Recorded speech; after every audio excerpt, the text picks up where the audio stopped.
Hello, and welcome to Let's Make a Game, Part 1, The Engine. So let's talk about engines. Unreal Engine 4. This is like a professional engine, and it's quite hard to use. But that's how you get the really good results. So I just wanted to start with that. Then there's Unity, which is kind of like an intermediate engine. And it's really good cross-platform and all that, and it's really good if you know programming, because you can make something like Fall Guys, as they're showing here. But let's say you've never used a 3D engine before and you want to get started. Well, this CopperCube is free, easy to use 3D engine. And I've used a lot of 3D engines that claim to be free and easy to use, but this one actually is easy to use. So if you download it and then start it up, one second here, you'll get this screen right here, new 3D app or open example app. So before all that, I want to just say that if you're making a game, you should probably have a design document, which is like kind of like your Bible for the game that shows all the different ideas all together. And this isn't like a standard design document that I have here. It's kind of a ragtag one that I kind of just threw together. So whenever I get lost, I can just look to this and I know what to do.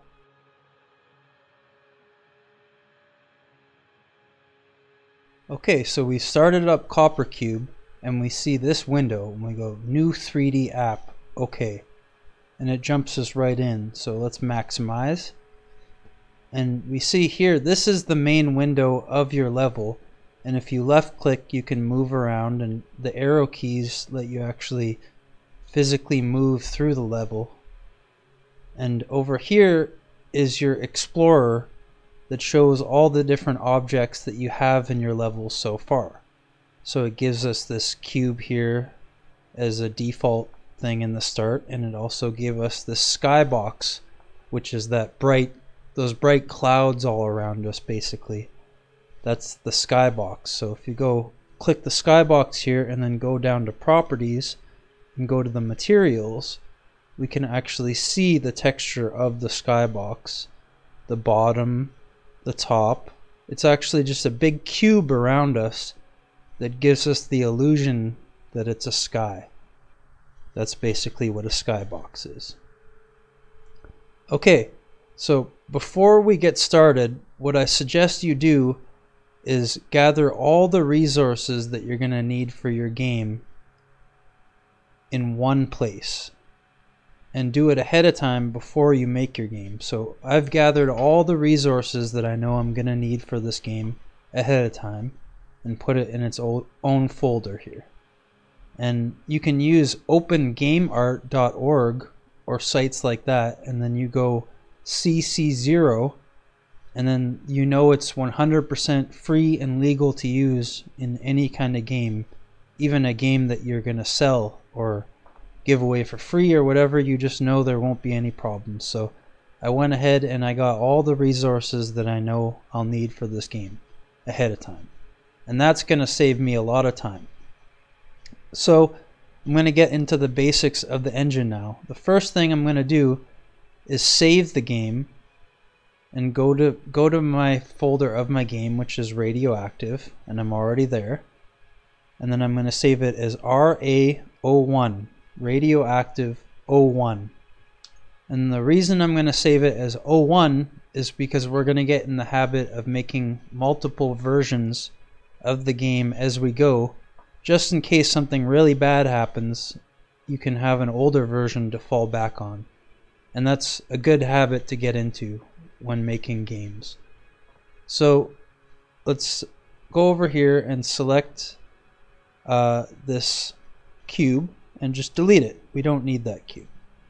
And up here you have your different tools like select, move, rotate, scale, that lets you interact with the objects you're going to make here. And down here we have the textures panel. So I just made that bigger, and then if we hit this arrow here, we can see all the textures in the game better. So what I'm gonna do is start to actually make a level now. And the first thing we're gonna want to do is generate some ground or some terrain. So if we right click on the level, we can go insert and then go create terrain. And then I'm gonna keep this default size of 1500. You can go bigger, but I wouldn't go too big, because if it's too big, your game will actually start to slow down and not run very well. So we're just going to keep the default, and then we're going to get rid of trees and grass, because I actually want it to be a desert. So we're going to go topology desert, maximum height 0, and then the textures here, that's where picking out all my resources ahead of time comes in handy. I click there, and then I can add in a new texture, and I'm going to add in these sand textures that I got ahead of time. And this is for the lowest part, the middle part, and the high part. And that's if you were making hills, it would actually color the different parts different. So I hit OK there, and there we generated a little flat desert part, which is what I wanted. And if we look over here in the Explorer, we see that it also generated a directional light automatically, which we don't want, so we're just going to delete that directional light. And there we go. Now what I'm going to do, now that we have some ground, is I'm going to look to my design document here and just see what to do next. So the story is: a robot that is resistant to fire and radiation must clear out a building of hazardous materials, one floor at a time, and there are 5 floors total, each presenting more and more hazardous scenarios to the player. And the aesthetic is somewhat old school sci-fi look with an emphasis on the colors orange and dark green. So part of what I'm going to teach in the basics here is how to make the ground there, but also how to change the skybox. So we know the aesthetic is orange and dark green, so I went ahead and made a dark green skybox texture thing, because I mentioned earlier the skybox has all these textures here, right, in the properties panel of the skybox. So I can go ahead and replace all the textures with these green versions that I made.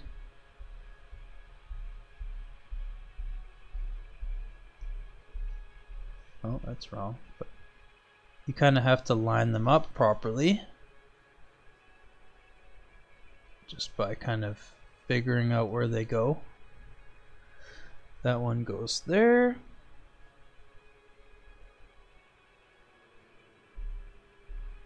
This one goes there. That one goes there. And now we need one more. Oh. Oh. That one. That one goes there. See? And now we got the skybox all sorted out. And we got the train. And that's kind of the start of the level. And the basics of how kind of easy it is to kind of start the very foundation of a level in CopperCube.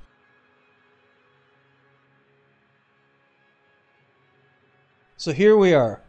We have our gloomy green skybox and our terrain.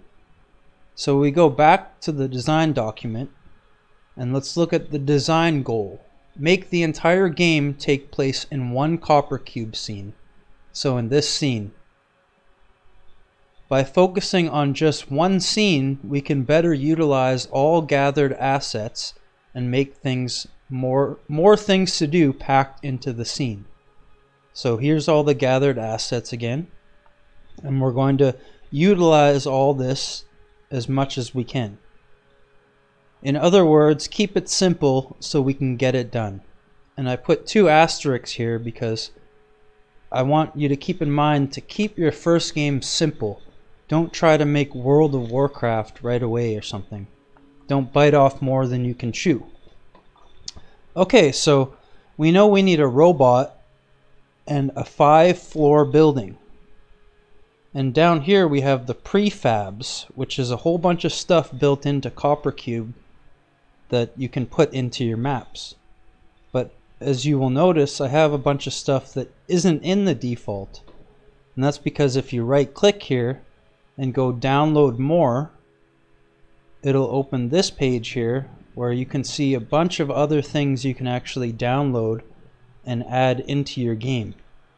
So you download it and then right click here again, add directory, and then you choose the folder that has what you just downloaded and go select folder, and that will add it into the list here. So what I did is I went and got this speeder guy because to me it looks the most like a robot, so that's going to be our main character. And the advantage is that it's all fully animated already and works with CopperCube.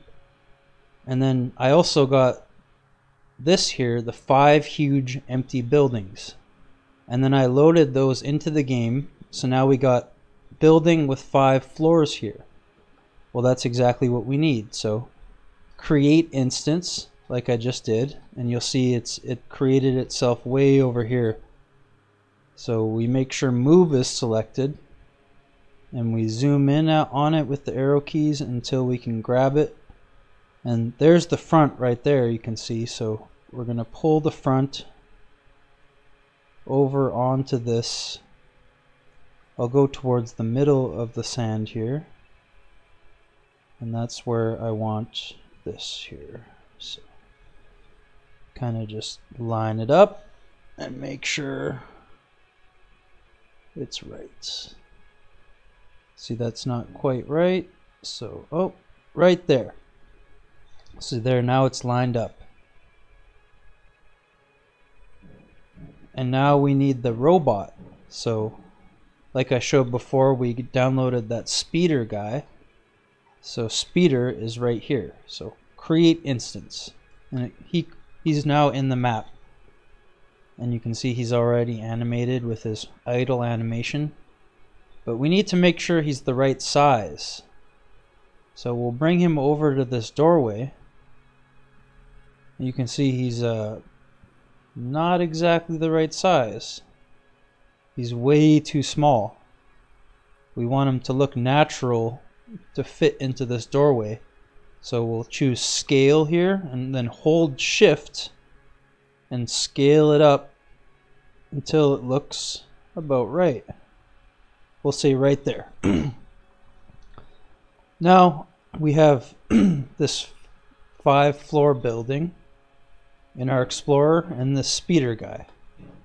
So with the speeder selected, we'll go to materials, and you can see his texture is red normally, but we want the game to be orange and green, so I went ahead and I made an orange version of his texture right here. So we'll add that on, and now he's orange.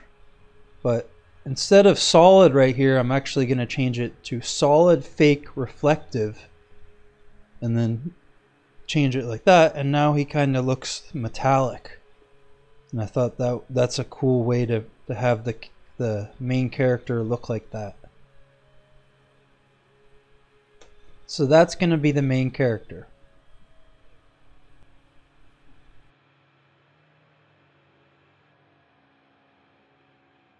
Okay, so here we are. We have our robot main character and our 5-story building.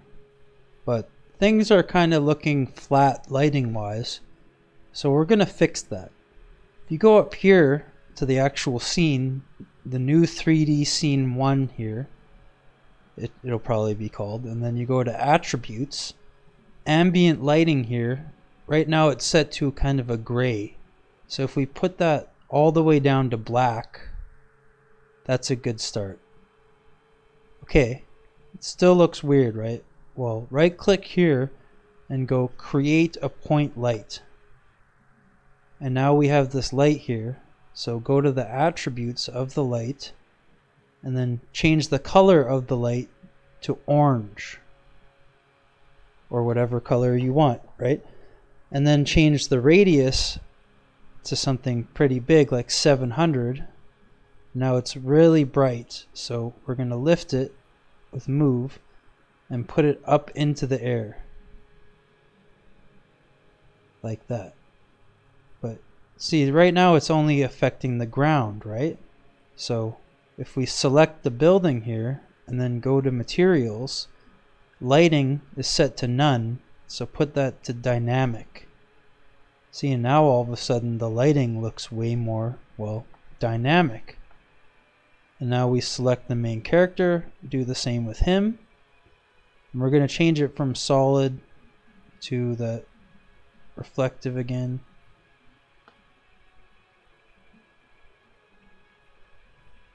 And yeah. So now we got some cool lighting. So let's go back to the design document. Oh, wrong thing. Mechanics. Use debris to make a maze-like setting. So in order to do that, we need debris.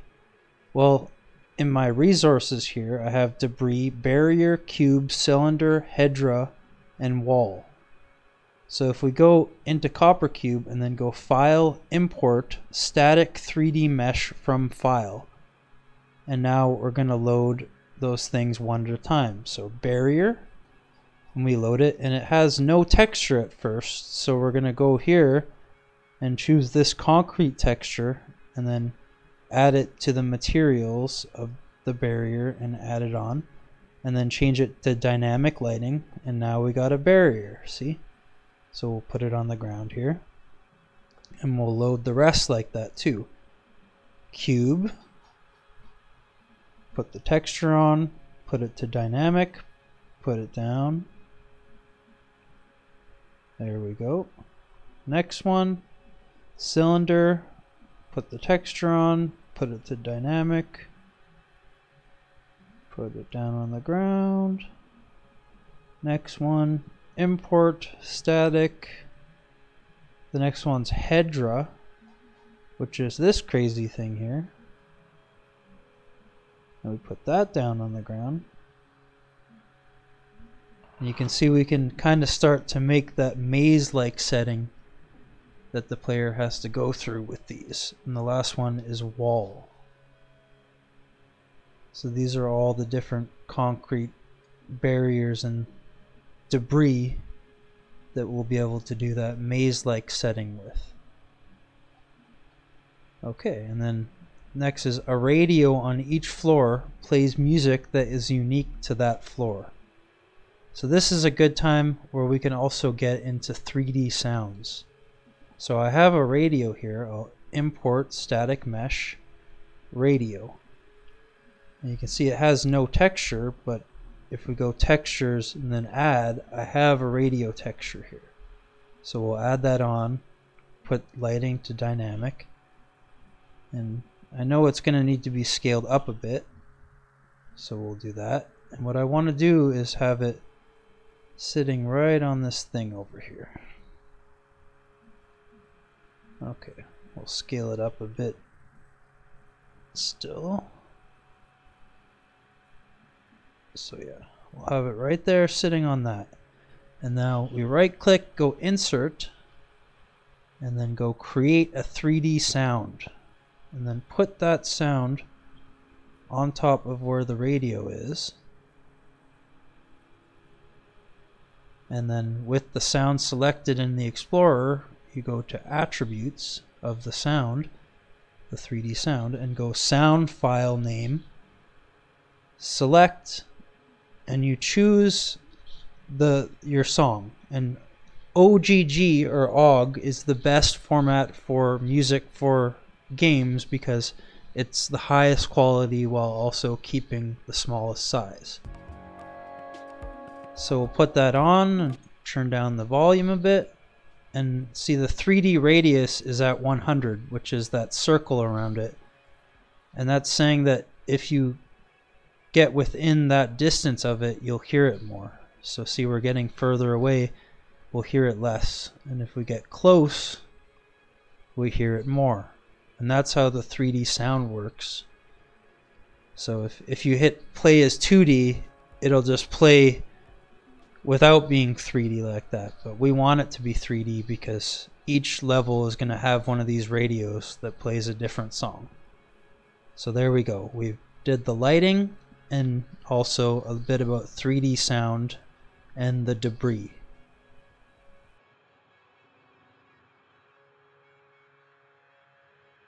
Okay, so here we are on to the next part. Let's check the game design document. Radioactive waste will be scattered throughout each floor and must all be collected before the floor is unlocked. So in order to do that, let's go into the first floor here and let's make some radioactive waste. So right click, insert, create a cylinder. Okay. And then I'll go to textures, add, and in my textures folder here, I actually have some stuff that I think looks like radioactive waste. So I'll go to this cylinder, materials, add that onto it. And then I'll change it actually to that fake transparent again. And then kind of change the shape a bit until it kind of almost looks like a radioactive rod of some sort. Okay. Now what I'm going to do is with this selected, I'll go to behavior here and then click on this plus and go to rotate. And right now it's at 0.3.0.0. So I'll put them all, oops.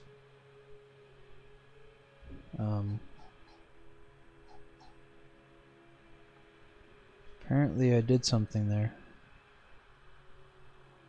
I hit one of the F keys. Anyways, so we're back here and I'm going to change all the rotations to 3. See, now it's 0.3.3.3 and it kind of does this weird rotation all around. And now I want to make it look even more radioactive. So what I'm going to do is add a particle system. So down in my prefabs here, I'm going to look for black smoke, which should be in there automatically. And I'll create instance of this prefab. But what I want to do is go to textures and add, and then go back to my game folder where I have this radioactive cloud asset. And that's what I'm going to load in. And then I have to set it to transparent. So now I got this kind of cloud going on, and I'm going to change the scale of it. So it's a bit smaller like that. It's that easy. You kind of just select the black smoke you made and change the scale, and then go to the attributes of it. And the min start color here, that's like a gray, I'm going to change that to green like this. And then the other one to a darker green like that. And then you put it over top of where the cylinder kind of spins from. And that's how the radioactive stuff is going to look there. As far as how it functions, like here's the next part. Once all 5 floors have been cleared of hazardous waste, the game is won. Each floor acts essentially as a level, so all 5 areas are on one single map. So like that, like here is where the staircase is, where you take the floors up. So what we'll do is we'll have this door closed off until you clean this whole floor of radioactive waste, or the whole first floor here. So as far as this functioning, we'll do that in the next part. Right now we're just going to focus on kind of the visuals and getting things started. So I think that looks radioactive right there to me. Right away to the player, they'll be like, okay, yeah, that's the thing I got to clean up. So that's the goal there. So back to the design document. So while collecting the waste, a random fire can happen in your immediate area. So what I want to do for that is have objects scattered around that can randomly catch on fire. So for that I have barrels and a fuel can. So I'm going to load those assets in now. So I'll go File, Import, Static, 3D Mesh, and then I'll load in the barrels. Right here, barrels. So there we go. Gotta flip them over to the right side. It looks like they're also a little bit small. So I'll scale them up and put them down onto the ground. Start to see their scale a bit better too. They're quite small. So put them up like that. And yeah, the texture is still not right with them, but I have a texture for them. So I'll go Textures, Add, and then this barrel texture right here. So with these barrels selected, Materials, and I'll add it to all of them, and then change it to Dynamic. And there, now we got some barrels. So what I'll do is I'll make these barrels on fire right now, just for a test. So in the prefabs, they actually have a fire. So create instance fire. And then put it on top of the barrels. Oh, let's see. Sometimes you got to change the camera around to make sure you're in the right spot. And the fire by default here has this texture. But again, I have my own texture. So I'm going to go Textures, Add, and then add this fire texture, and then add that onto the fire. And then I'm going to add the scale up so it's about as big as the barrel. And then I'll move it kind of a little bit inside the barrel. And now it's like a barrel that's on fire. So that's how we're going to do the visuals of the fire. Because again, this part one, we're just going to focus on the visuals. As far as the mechanic of the fire actually spreading and all that, we're going to work on in part two. So let's move on with the design document here. Yeah, while collecting the waste, random fires can spread. Rarely, a special kind of radioactive fire will happen which spreads even faster. And this occurs more often the higher you go in the building. So in the top floor, those radioactive fires will happen more often. And for that, we'll select this fire here and then go Clone. And it makes a second fire here. And then we'll move it over to this barrel here. And then go to the attributes of the second fire and go Min Start Color and change it to a green. And this one to a darker green. And then that's what the radioactive fire is going to look like. Because again, green right away to the player, they'll go, okay, yeah, that's clearly the radioactive fire.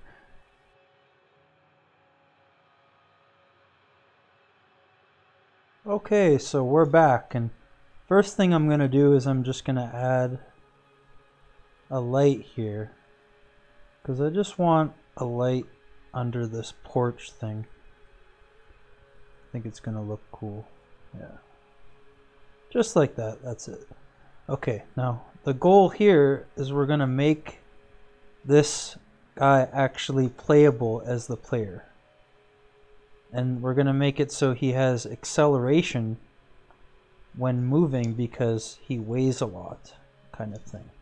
So we're going to select our speeder, which is our player, and go to behavior and click on the plus, and then for the game behaviors under here, or like go under game behaviors and then go object or person controlled by keyboard. And then here I have all the things written down that we need to put in here. So the move speed, that's how fast your player is going to move when you use the arrow keys.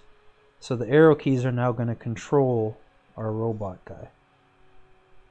So rotate speed we put to 200. And then jump speed we put to 3. So that means when the player hits the space bar, they're actually going to be able to jump. Run speed we put to 0.18. And the stand animation is standing, walking animation is walk, run animation is run, jump animation we'll put to jump. Okay, and then use acceleration needs to be on. And we'll put acceleration speed 0.98. Or I mean 0.398, sorry. Deceleration speed is 0.98. There. And pause after jump is on. So there, now we have it so that the player can control this robot with the keyboard. But now we need a camera that's going to follow the player. So what I'm going to do is with the robot selected, I'm going to choose rotate and then rotate him around so he's facing this way. And now I'm going to go insert a camera, create a camera, and go third person camera, make sure collides against geometry is on, and when starting the scene this is the first active camera. Okay, and now select a node to follow with the camera, and we're going to select our speeder guy. And now third person camera style control is the behavior of the camera. See, the camera 1 active in the Explorer, and you go in the behavior. So what we want to do is change the target height to 38 here. See, third person camera that follows the player, target height 38. See, now it's going to follow near the camera or the player's head. Now there's one more thing we need to add before it's going to work. So we need to select the speeder guy, go to behavior, hit the plus, and go collide when moved. So we need that because we need to make sure that when he runs into walls or objects that he's going to actually hit them and not just go through them. So in order to fix that up, we need to set in these right here. So the robot collide when moved, size 20, 38, 20. And right now it's at 6, 12, 6. So we're going to change it to 20, 38, 20. 20, 38, 20. Okay. And then the relative position, minus 38 in the middle here. Minus 38. See, now that created kind of a thing around the player so that now he won't bump into things. And those are the coordinates I figured out that are the right size, so you can use them yourself. Affected by gravity should be on, and enabled inclination should be off. So now it should work where the player can now control this robot. So let's save. And what we're going to do is go to publish up here, and we're just going to publish it, and it's going to run in a small window and everything's going to be default, but that's fine. See, we got the CopperCube, and now we're in. We can use, look at that, we can move around with the arrow keys, and we actually build up momentum. And when we hold shift, we can run like this, and when we hold space or hit space, we jump. And when we stop, we kind of slide a bit, and when we start again, it's a little bit of a slow start because we're a big heavy robot. So just like that, we got functional movement in the game.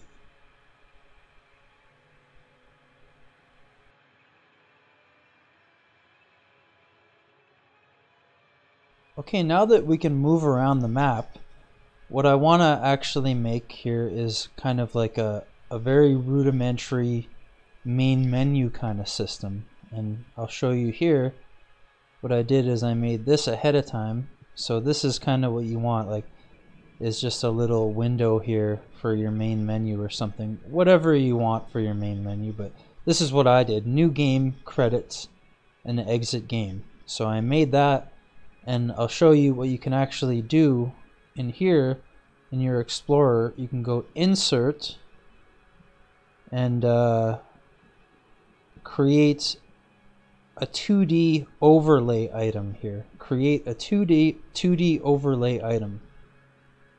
And see, it made this kind of thing that's floating here. So we'll select that and go to Attributes. And what I'm going to do is change the relative position to 0 and 0, so it's right up in the corner here, the X and Y positions. And then change the width and the height percentage to 100%, so it's covering the whole screen. And then go under Image here, and what I'm going to do is add that main menu image that I made and go OK. See, now it's kind of looking weird, so I'll go Keep Aspect Ratio,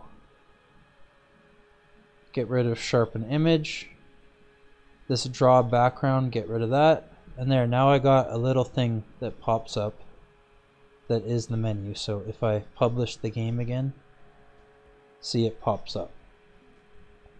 But I still have access to the player right now, so it kind of doesn't make sense, right?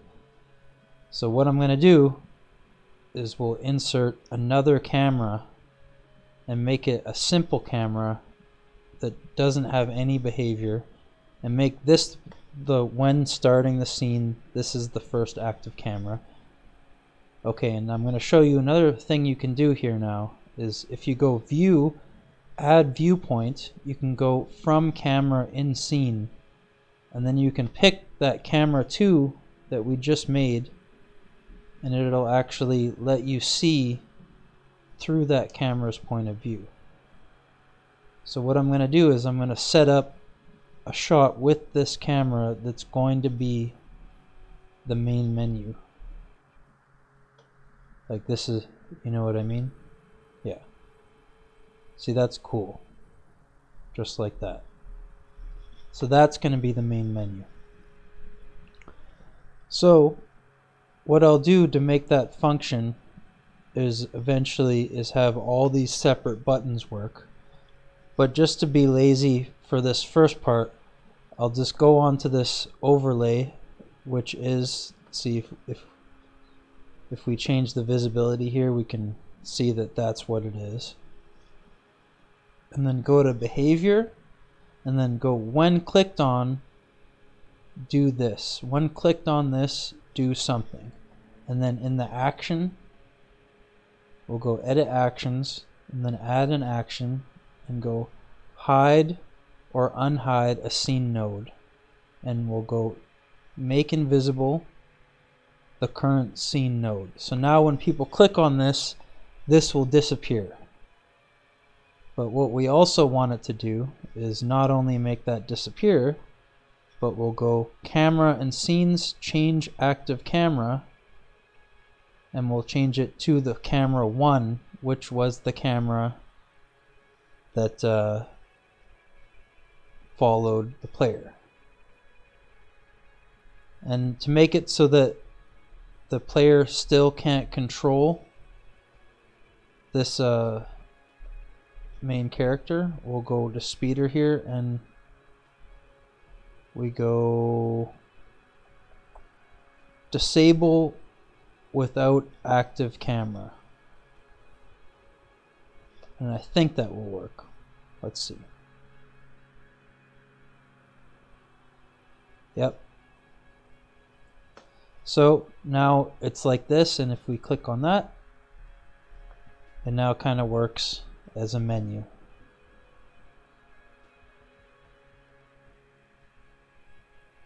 Cool.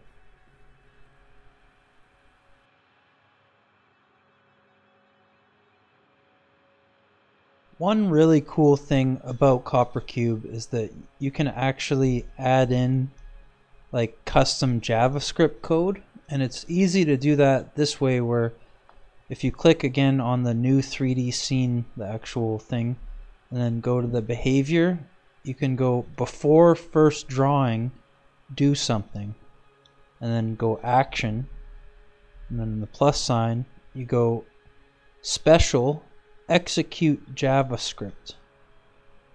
And then you can actually put in JavaScript that it will execute before it runs anything else. So for that, what that means is we're going to make a custom mouse cursor.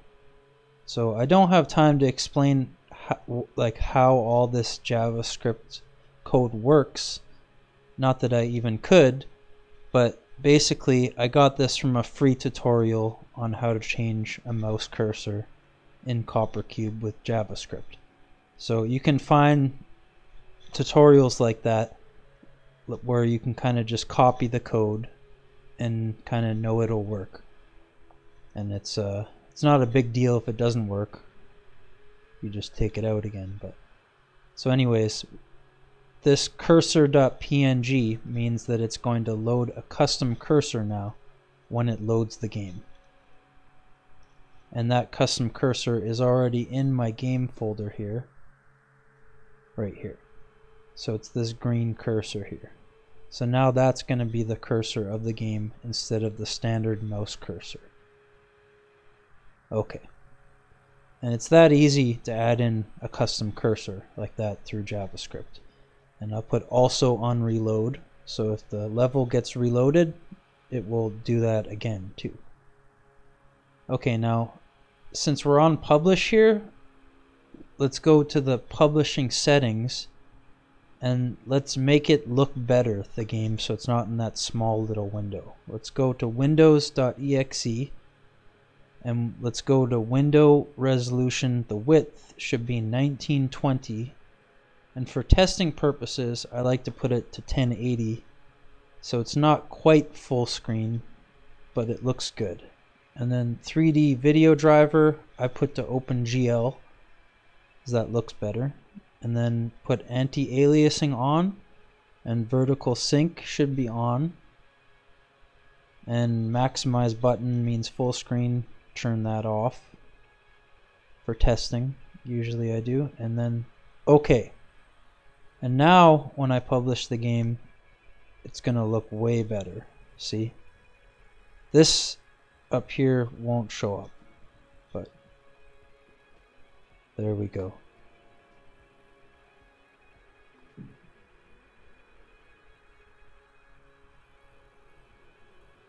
You can notice the custom cursor and all that. So for this final 7th chapter of the first part, what I'm gonna do is just touch things up a bit and then call it a day, and I'll make a little video showing exactly what we were able to do in this first part. But one thing I'll do quick here actually is I'll load in some of my other assets because they're pretty cool. So we'll load in all of these concrete things. Let's see. I got all these like concrete kind of tubes that I'm going to hide radioactive waste inside them throughout each floor. And that's going to kind of like add an element of hide and seek to it all, kind of. Let's add in this T1. Okay. Let's add in this Y1.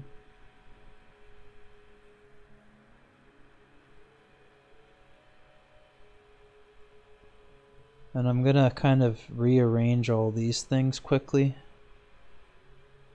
so it all looks better in the main menu.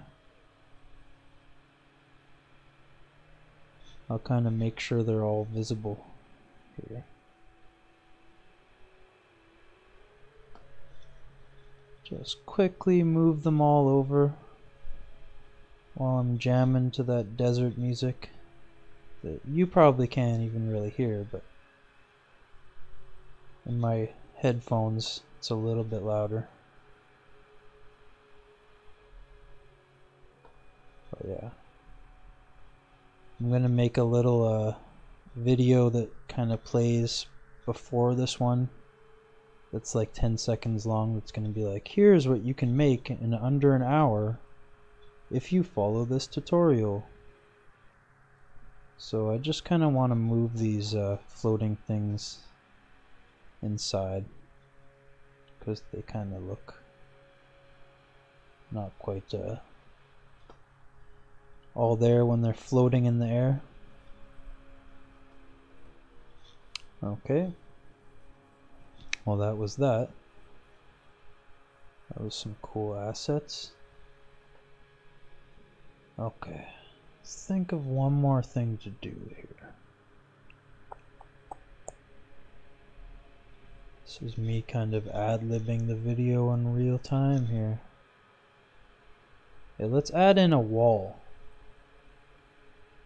So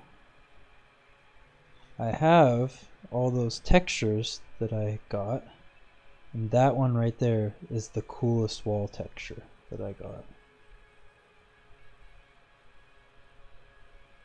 See, it's pretty cool, I think. And make it bigger like that. And then you put it to dynamic. And then you copy it so that there's another side like that. And that's how you're going to kind of build the hallways of this maze-like building.